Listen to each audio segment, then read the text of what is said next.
Bem-vindo ao Papo Aberto, meu nome é Victor Cabral e aqui você vai encontrar informação sobre economia, regulamentação, criptoativos e DeFi. Se você tiver interesse de aumentar seu repertório, conhecer novas tecnologias para o ramo financeiro, você está no lugar certo.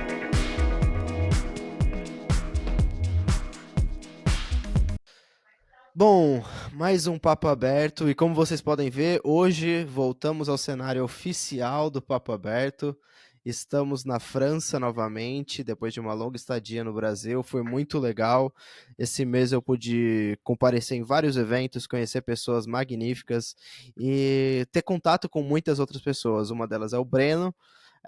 Vou deixar um pouquinho aqui a palavra para ele se apresentar e mostrar o que ele está fazendo hoje em dia. E aí, pessoal, tudo bom? Primeiro de tudo, obrigado aí pelo convite, Vitor.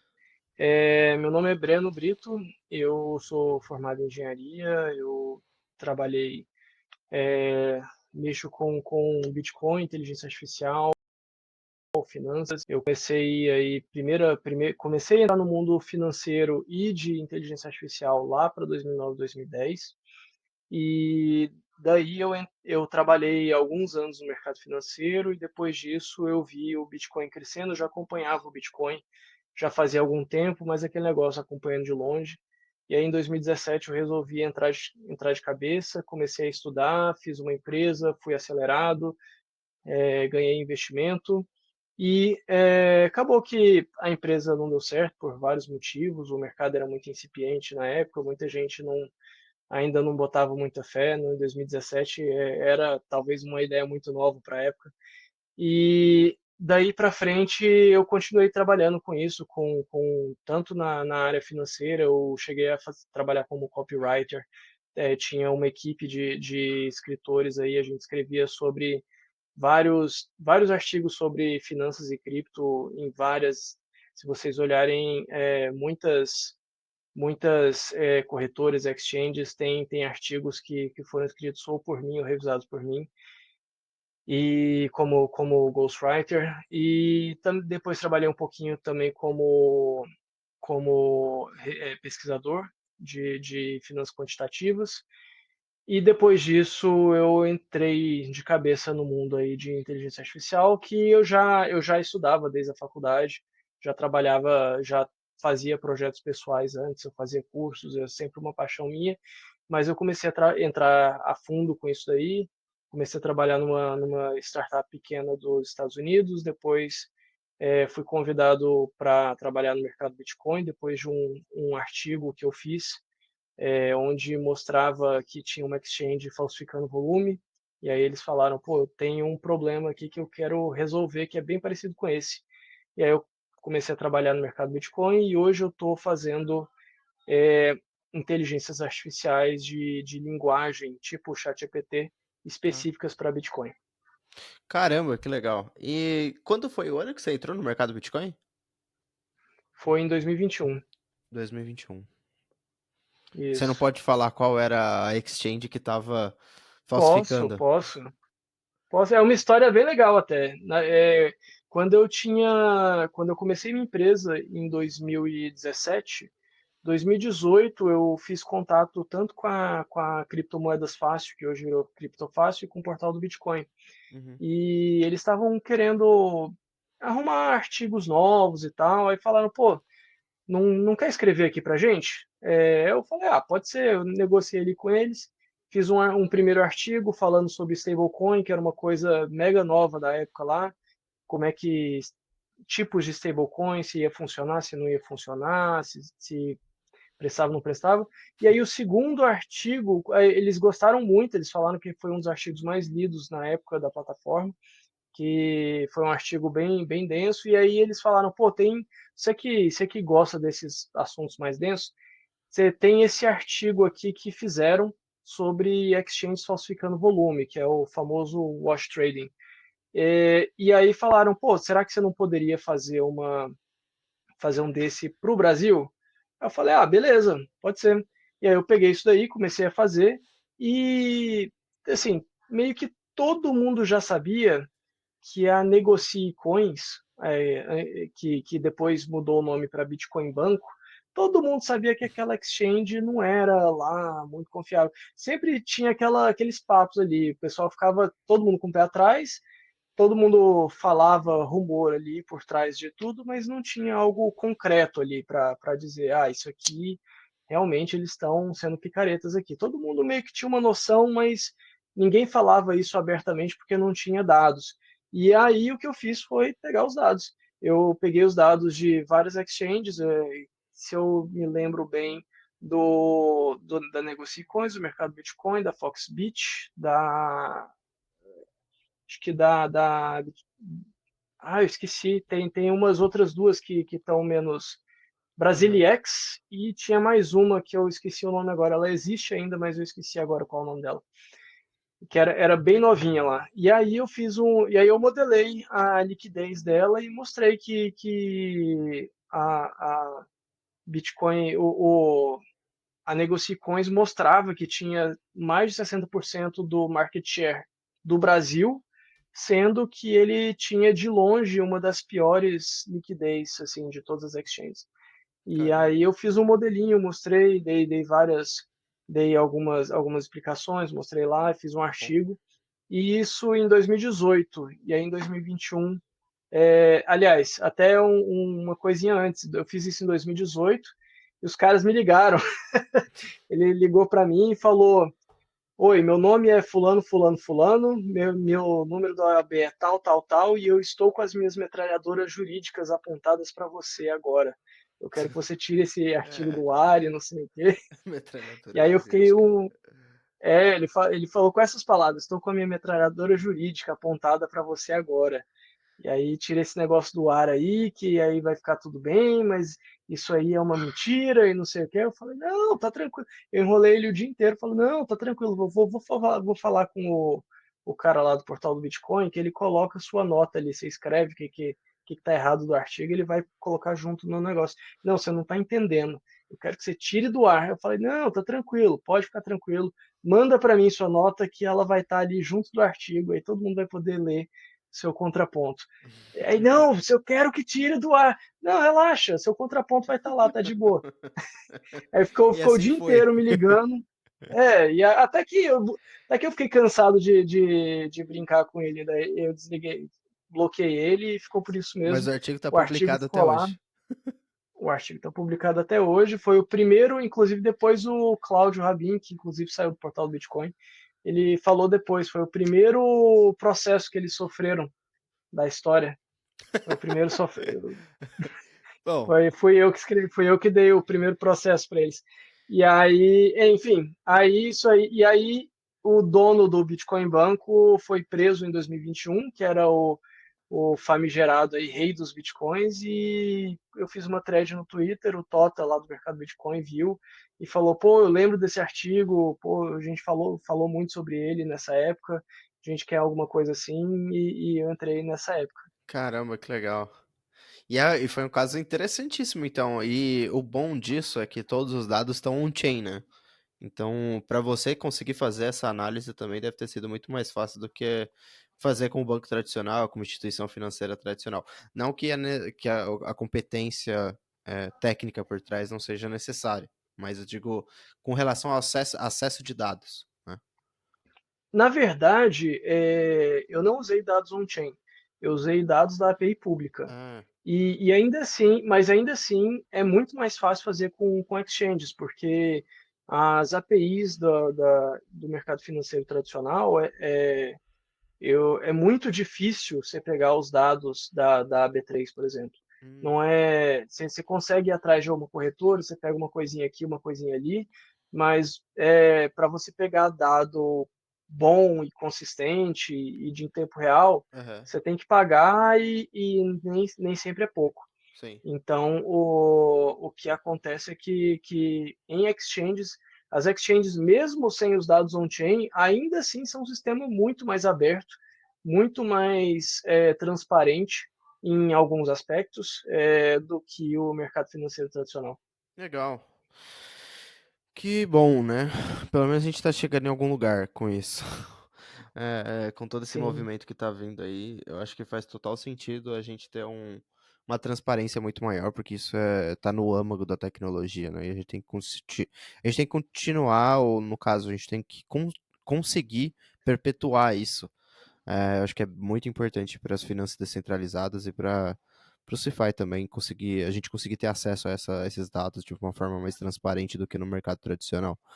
Agora, cara, você falou de duas coisas muito legais. Eu acho que qualquer um que escuta seu background vai ficar louco aqui. A primeira é uma coisa que tá em hype aí já faz um tempo, mas pelo que você falou, você tá desde 2009, então não foi por causa do hype que você entrou, que no caso é machine learning ou também aspectos de inteligência artificial, né? É, E uma outra coisa que eu acho muito interessante também, mas talvez o público não tenha tanto interesse hoje de falar, mas eu quero entender um pouquinho mais sobre o que é quantificar, quantitativo, é isso, né? Dados quantitativos financeiros, ou do jeito que você escreve, quant finance, né? É, Uhum. cara, começa aí, o que é isso? Tá, você prefere que eu comece com quantitativo? Com finanças Prefiro, quantitativas? sim. Tá bom. Depois a gente coloca a cereja Tá, no bolo. beleza. Tá certo. Então, na verdade, é um nome muito bonito e tudo mais, mas é algo relativamente simples. Para começar, o que que é finanças, né? Quando a gente vai trabalhar, analisar se vale a pena investir em alguma coisa, especular em alguma coisa, fazer um trade, eu tenho uma empresa e eu vou fazer a contabilidade. Tudo isso está englobado ali no mundo financeiro, né? Então, é o mundo das empresas, dos ativos, dos investimentos, do trade, da especulação. Então, tudo isso aí é o mundo financeiro. Uhum, E esse mundo financeiro, ele sempre tem um lado quantitativo e um lado qualitativo. O que que seria o lado qualitativo? Bem, quando a gente está falando sobre finanças, a gente está falando sobre valor. E valor, a gente sabe aí desde Karl Menger, lá em 1800 e lá vai pedrada, que valor é subjetivo. uhum, Então, quando a gente tem quando eu vou analisar uma empresa, por exemplo, eu não necessariamente eu vou investir numa empresa meramente por ela por alguma coisa, por um número de balanço. Assim. Tem aspectos subjetivos que, mesmo quando a gente vai tentar ser o mais objetivo possível no valuation e tentar construir o que eu construir é uma ideia de valor de uma empresa, o valuation nada mais é do que um chute bem o melhor fundamentado possível. Então, e essa fundamentação passa por algumas opiniões subjetivas, como por exemplo, daqui, vamos dizer aí, nas lojas Renner. Pô, as lojas Renner, será que eles têm roupas de boa qualidade ou de má qualidade? Será que lojas Renner faz roupas que estão na moda ou que estão fora de moda? A loja Renner é vista como cafona? E isso é bom, isso é ruim, isso vai trazer mais dinheiro, isso vai trazer menos dinheiro por ser cafona ou por não ser cafona. sim. Então, isso são várias opiniões qualitativas que na hora de eu construir meu modelo para decidir se eu invisto ou não, por exemplo, branding, marca, pô, gastam milhões e milhões para mudar a marca, que às vezes mudam só uma vírgulazinha, sai do quadrado e fica arredondado, É, e isso daí é puramente subjetivo, então tudo isso aí é qualitativo. O quantitativo é o que é puramente número. E aí, quando a gente geralmente fala sobre finanças quantitativas, a gente não só está falando sobre os números, a gente está tentando tirar o máximo possível das opiniões subjetivas, a gente está tentando se afastar o máximo possível do qualitativo. Então, por exemplo, muitas vezes o próprio valuation é qualitativo em algumas maneiras, como eu expliquei, de branding, propriedade intelectual, entre outras coisas. aham. E aí, quando a gente vai para o quantitativo, a gente vai tentar pegar, por exemplo, market share, mercado, a gente vai pegar vários números, e aí entra nisso daí entra muito questão de estatística, Tá. Então, porque, por exemplo, o, a gente pode... Fala, desculpa. então, o qualitativo ele tem aquele aspecto mais subjetivo, né? Isso. De valorização também da pessoa e do que ela vê na marca. E o quantitativo ele vai prezar mais pelo racional e a lógica por trás do valor. O qualitativo ele pode estar relacionado à lógica também. Você pode ter uma lógica qualitativa de, por exemplo, você pegar duas coisas, você não ter uma, você vê que uma coisa de, digamos assim, uma roupa de bom gosto e uma roupa de mau gosto, e você fazer um julgamento qualitativo lógico em cima disso daí e tomar uma decisão de comprar ou não comprar e fazer isso daí. Então, não é a lógica, é mais a questão transformar em métricas, Entendi. em deixar o mais objetivo possível, transformar em formas que você consegue fazer. Geralmente você consegue fazer matemática em cima, Entendi. Entendi. Faz sentido. entendeu? Então, muitas vezes, assim, então você consegue trazer muitas coisas que são subjetivas para o quantitativo. Uhum. Como, por exemplo, você já deve ter ouvido falar de métrica de sentimento. Hoje em dia é muito comum. Antigamente era bem difícil você conseguir esse tipo de Métrica de informação. sentimento? Uhum. O que seria isso? É, então, vamos dizer assim, vamos falar que, por exemplo, sai uma notícia ruim sobre a Petrobras. E todos os jornais têm notícias ruins para a Petrobras. O que provavelmente vai acontecer? Provavelmente o preço vai cair. O que a gente pode tentar trazer essa coisa que é qualitativo, que é uma coisa vaga, que é notícia ruim sobre a Petrobras, Aham. para algo quantitativo. Por exemplo, a gente quantifica o sentimento, que é a análise de sentimento, o sentimento de uma notícia.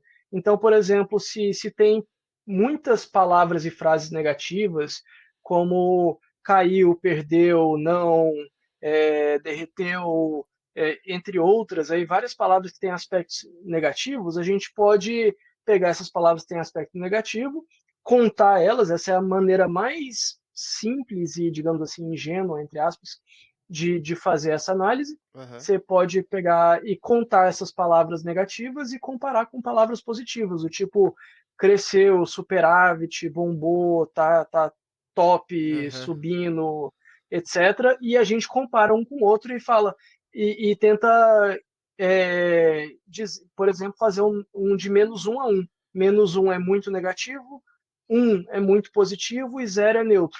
Então eu consigo pegar uma coisa que é extremamente qualitativo e aí eu metrifico, eu trago isso para o campo objetivo, crio uma métrica em cima disso daí. Então aí eu saio da subjetividade e começo a fazer finanças quantitativas em cima disso. E aí eu tenho minha tese, que é, por exemplo, quando sair muita notícia ruim, o preço vai cair. Então eu tenho um robozinho que fica acompanhando todas as notícias que saem, eu vejo se o sentimento está muito ruim, se Aham. tiver muito ruim, eu aposto que vai cair, se tiver muito bom, eu aposto que vai subir, por exemplo.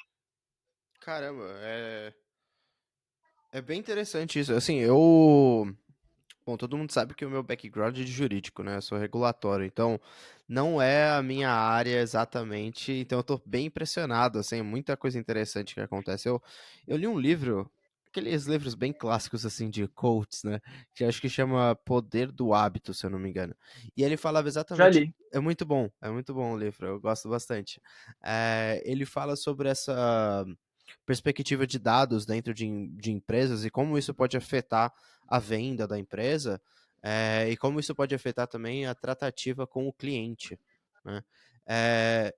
Bom, mas deixando um pouco de lado essa questão, eh, o que seria então a diferença na minha cabeça que vem assim como um leigo no assunto seria qual seria a análise fundamentalista e a diferença entre o Quant Finance?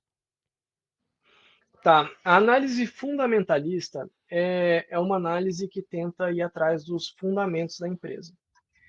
Então, o que que seria um fundamento da empresa? Por exemplo, vamos voltar ali para a Renner. Então, a gente tem várias coisas que trazem um valor para a empresa, que são de fato muito importantes e muito necessárias para uma empresa, que é, por exemplo, gestão. Pô, e o currículo das pessoas que estão gerindo a empresa? O currículo das pessoas é boa? Eles têm um histórico bom? Eles têm. Eles têm. Na análise fundamentalista, você vai estar tentando encontrar os fundamentos que trazem valor Uhum. para essa empresa. Eu estou falando de empresa, mas dá para você fazer análises fundamentalistas de outros De outros de ativos outras também. coisas. Geralmente é de empresa, geralmente se Aham. faz de empresa. Eu tinha. Quando você fala disso, costuma pensar nisso. Sim. Você ia falar alguma coisa? Não, eu tenho um amigo muito. Mando até um oi pra ele aí, é o Nax, do Nax Investimento. Ele sempre falava pra mim sobre. Ele é maximalista em Bitcoin.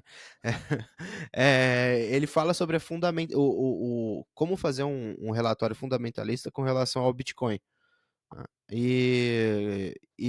como que você consegue traduzir essa frase assim, trazendo o fundamentalismo para também ativos, para criptoativos?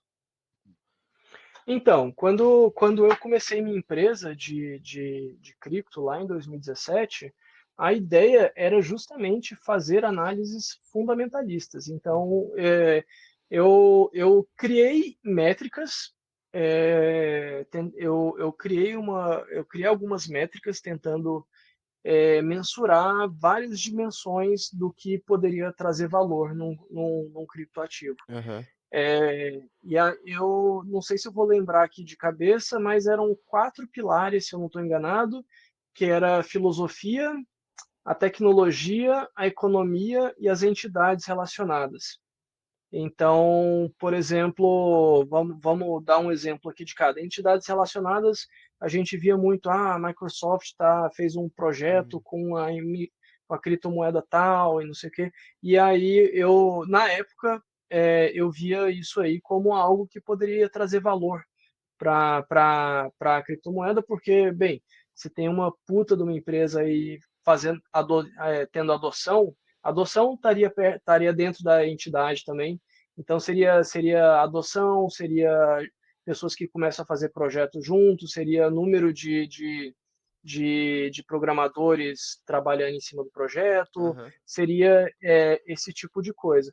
E isso na entidade, na parte de tecnologia, é meio que quase que autoexplicativo, né? Pô, a tecnologia funciona, ela tá criando uma coisa nova que nunca foi testada antes, que pode dar um bug a qualquer hora, ou ela tem uma tecnologia que já foi testada, que é segura, que a gente tem uma noção de que ela funciona. É, e aí a gente tem a economia, que também é óbvio, né? Tipo, market cap, quantas pessoas estão, tipo, o quanto é preço realizado, entre outras dessas métricas aí financeiras. E a filosofia, que é, tipo, para que que isso existe, né? Para que que isso serve?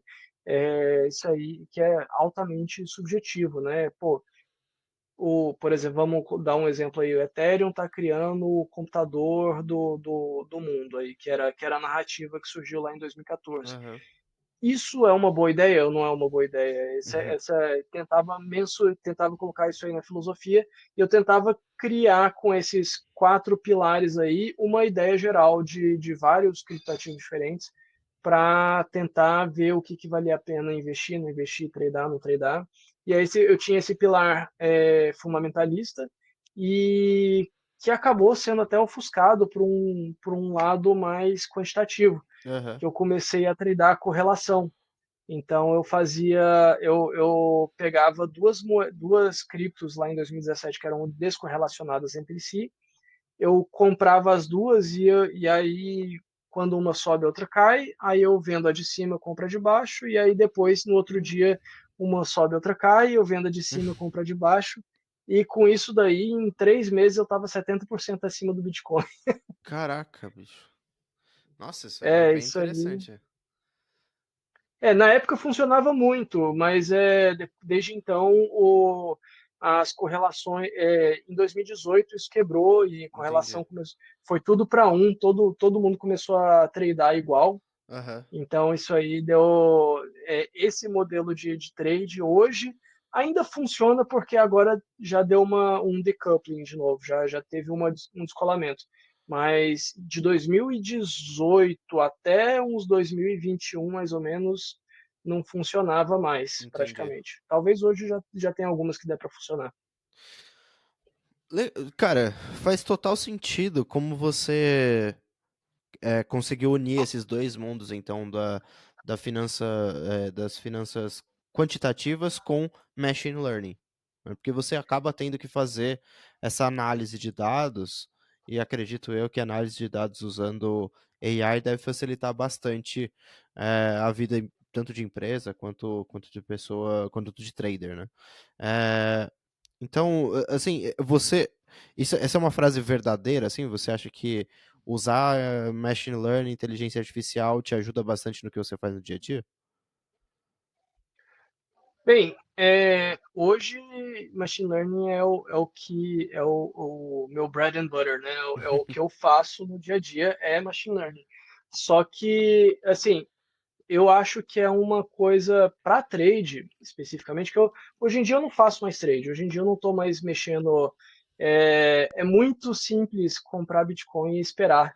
Você tem um resultado astronômico, absurdo, muito bom, sem precisar se assustar com isso. Você sabe, daqui a 10 anos, se eu te falar, escolhe uma criptomoeda que você tem certeza que daqui a 10 anos vai existir. Você vai falar o quê? Bitcoin. Sim. E então, assim, você acha que daqui a 10 anos o preço vai estar maior ou menor do que hoje? Você com certeza vai falar que o preço vai estar maior. Então, assim, eu compro o Espero Bitcoin e eu. espero. Essa aí é uma coisa que eu faço isso daí enquanto eu trabalho em outras coisas. Eu não estou mais fazendo trade, não tô, isso é muito cansativo, muito estressante, muito trabalhoso, muito arriscado e não o custo-benefício, assim, pode dar um custo-benefício muito bom, mas hoje eu não estou mexendo com isso. Dito isso, machine learning é uma faca de dois gumes para isso daí, porque o que acontece? Por um lado, facilita muita coisa, ele ele abre um mundo para você de que você não tinha acesso anteriormente. Então, por exemplo, essa análise de sentimento. Análise de sentimento, você tinha vários projetos de análise de sentimento que eram, digamos assim, eram uns hackzinhos, né? Eu te falei, tem uma lista de palavras e você conta as palavras no artigo, Sim. mas e se tiver uma palavra que não está na sua lista de palavras? Então, assim, é uma coisa que agora você consegue colocar no chat GPT e ele vai fazer uma análise de sentimento muito melhor e sem você precisar pensar nisso. Você joga Sim. lá, ele te dá a resposta, você não precisa programar nada. Você só chama o chat GPT te dá a resposta, tá resolvido.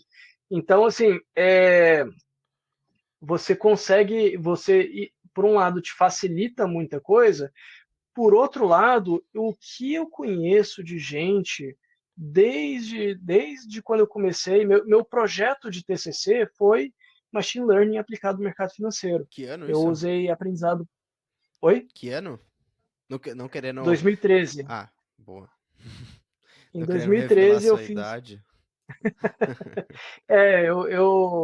Eu deixo a barba crescer para parecer mais velho. Se eu tirar a barba, ninguém me respeita. Mas minha namorada Mas fala que é eu, a maquiagem do homem. com certeza, a gente tem que usar. Eu tenho 35 anos, Pô, não tem então, cara de 35, não. Tá bem na pois fita. é, pois é. Isso porque se eu tô de barba, se eu tivesse, você não ia nem me chamar aqui para o podcast. Nada, pô, Eu ia, a gente chama todo mundo, tendo pois é. capacidade pra mostrar conhecimento aqui, a gente tá aberto. Mas aí, 10 anos atrás, faz tempo. 10 anos atrás eu fiz aprendizado por reforço aplicado no mercado financeiro. Eu fiz um robozinho trader usando machine learning. E Caramba. aí eu comecei a ir atrás. Eu estava bem no início, tanto de machine learning quanto de mercado financeiro. E eu fui atrás e comecei a pesquisar e tudo mais. E nesse tempo aí, nesses 10 anos, eu vi muita gente que falou, pô, eu trabalho com ciência da computação, eu vou pegar alguma coisinha, fazer um machine learning, jogar os preços lá e vou ganhar dinheiro. Aí ele faz isso daí, ganha 1, 2, 3 meses, no quarto mês perde tudo. É coisa mais É, não. comum que acontece. As pessoas acham que inteligência artificial, por ter esse nome, ele é um negócio mega inteligente que vai te dar todas as respostas, Não, acho quando que. não é isso daí. É. Maioria das vezes eu vejo a inteligência artificial mais atrapalhar do que ajudar uma pessoa que não sabe nada, justamente por isso, porque ela fica muito focada em construir algo mega complexo, ela sempre acha que o problema é na complexidade do que ela está fazendo, é no quão complexo ela está criando o negócio, e ela esquece que tem coisas muito simples que funcionam, Aham. ela podia, se ela fizesse o contrário, ela tentasse, ao invés de tentar criar um negócio mega complexo ali para fazer um trade, ela tentasse encontrar alguma coisa relativamente simples e usar machine learning em cima disso daí, talvez funcionasse melhor. Sim, consistência também, né? Eu acho que acreditar na posição que você tá e etc.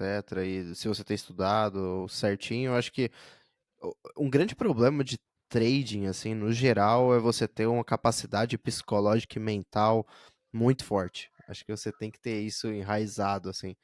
É, Mas, cara, a gente vai ter que ficar por aqui hoje, porque tá dando os 30 minutinhos do episódio, mas a gente vai te convidar de novo, eu vou te convidar de novo para falar especificamente sobre Machine Learning em Bitcoin. Eu acho que isso aí dá um tema também de um outro episódio de 30 minutos, ou até mais, que a gente pode até desenvolver em outro tipo de conteúdo.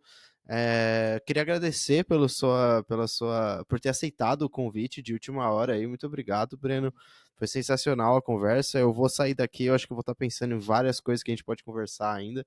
E, e eu acho que tem tudo, assim, na minha humilde opinião, né? Eu acho que a quantidade de dados que tem hoje na internet e a quantidade de dados que a gente consegue utilizar, que estão abertos, pode valorizar muito a nossa visão de mundo, né?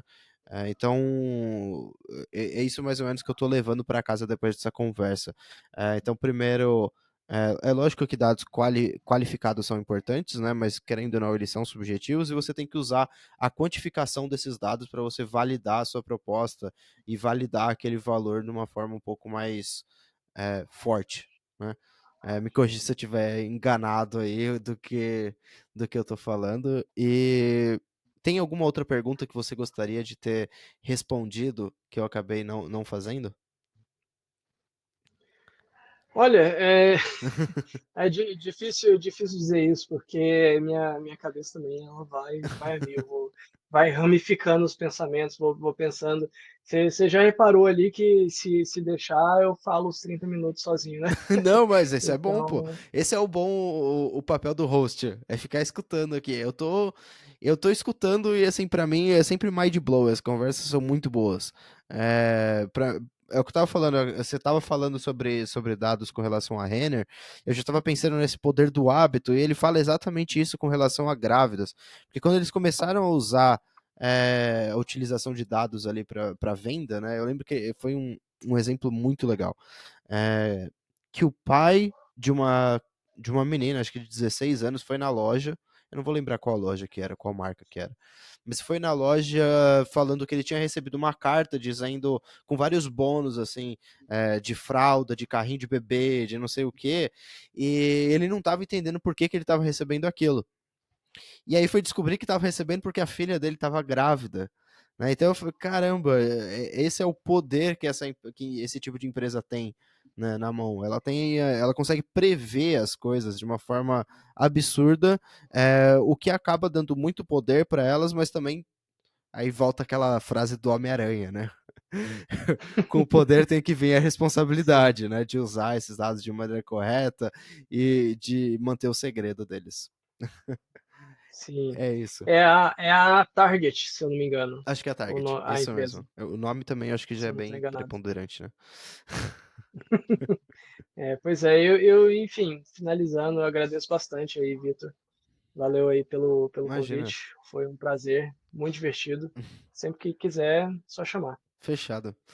Bom, se subscreva no canal, deixe seu like e fica ligado que vem muito papo aberto por aí.